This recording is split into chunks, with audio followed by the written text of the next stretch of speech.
Hello everyone, Pantoufleee here today for a new video in which we're gonna see my top tanks I love playing at tier 9. We did the tier 10 the other week if I remember correctly, and as some people asked for me to do the tier 9, tier 8, tier 7, pretty much do all the tiers, I'm gonna work on that and do all the tiers. Today we see my top 5 favorite tier 9s of all time. Just to make it sure that you understand this, I'm not talking here about any premiums. All we are gonna talk about are regular tech 3 tanks, so you guys, if you're interested into testing them, can grind them without spending a single cent. Here we go. The first tank of this list that I want to talk about, and the most common one, is probably the T-54. I'm pretty sure a lot of you know that tier 9 Russian medium tank because it's supposedly to be one of the best mediums at tier 9. You have literally everything. A good turret armor, even if it's not the best, especially if you switch to gold shells, but it still does the job, especially in tier 8. An amazing gun which reloads fast, has a good gun dispersion, a good penetration, and a good alpha damage, and a great mobility. What I love about this tank is probably the fact that it's really versatile, and therefore you can make it effective regardless of the map you're playing on. Except maybe one thing that is a problem about this tank, probably the gun depression. It's only 6 degrees, which can be a struggle sometimes for you to do something with it, but as you have a very low profile, it's not really feeling like 6 degrees. It feels more like 7 or 8, which should allow you to be effective and destroy everything on your path, as long as you don't try to push alone any tier 10s, because if you do, you are gonna get severely damaged. Of course, there is also the Russian bias factor, which will allow you to get incredible bounces out of nowhere, literally all the time, except of course from tank destroyers, like it's the case right there against the FV1A3. But most of the time, lucky bounces combined with an amazing gun and amazing mobility equals a really great fun time with this tank. The second tank of this list is the E75, which is to me the best tier 9 heavy tank ever. The main reason I chose to talk about this tank is probably the fact that with this one, you have literally everything you need to make it effective.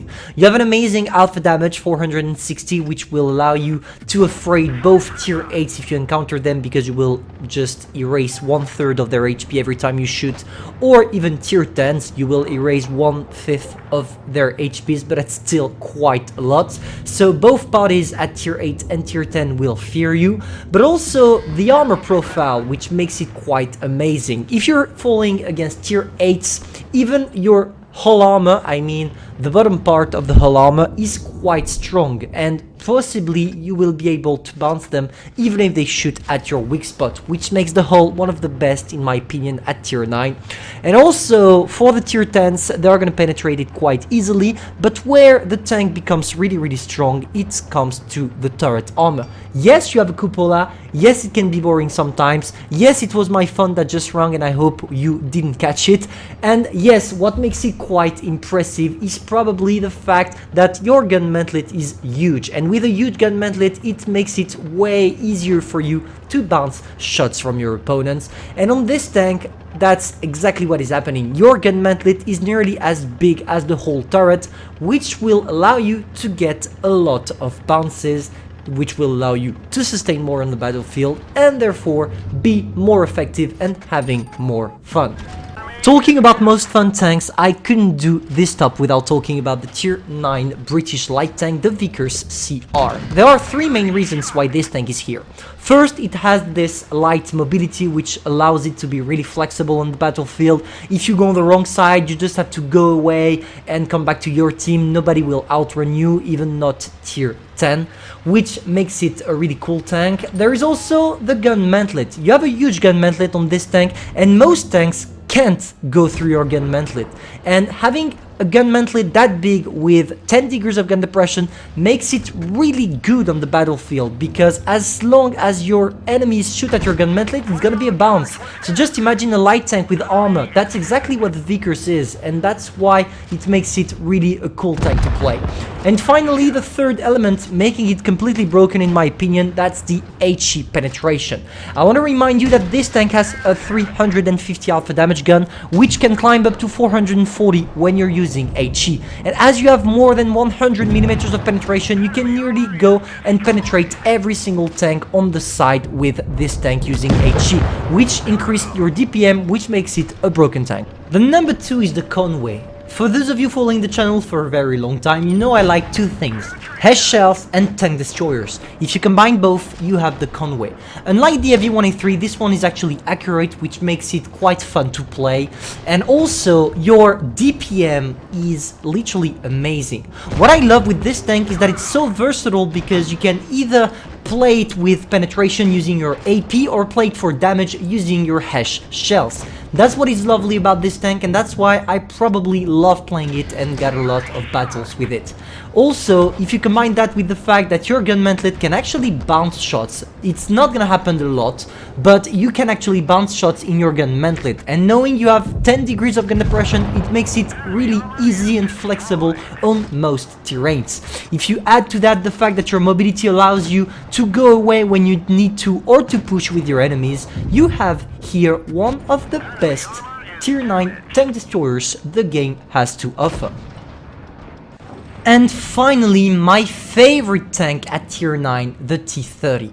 I love that tank for two main reasons. The first one being the alpha damage, the second one being your turret armor. For those of you owning the T-34, I would encourage you into grinding the T-30, because it's basically the same tank but with a bigger alpha damage, one tier higher. And it's so freaking lovely to play that tank when you're in all down and the enemies can't rush you. What I love doing with this tank is trolling mediums by sneaking some HE shells and doing more than 1k damage per shot. That's what makes this tank really interesting in my opinion, and that's why it's my favorite tier 9. You can do a lot with this tank, except when you're getting circled. Also, the fact that you have a fully traversable turret makes it really versatile and therefore more interesting to play, because it can change your playstyle. You can switch from a heavy tank doing all down to a tank destroyer camping, to just rushing and doing 1k damage to whoever is in front of you. This video is now over. If you enjoyed, feel free to subscribe, like and share, and tell me in the comments what is, in your opinion, the top 5 best tier 9s ever implemented in this game. Only Tech 3, please don't talk about premium tanks, as not everybody can actually afford to get tier 9 premiums. But if you enjoyed, you know what to do, and I'm gonna see you soon for a new video talking probably about my favorite tier 8 tanks, Tech 3 only. See ya, guys.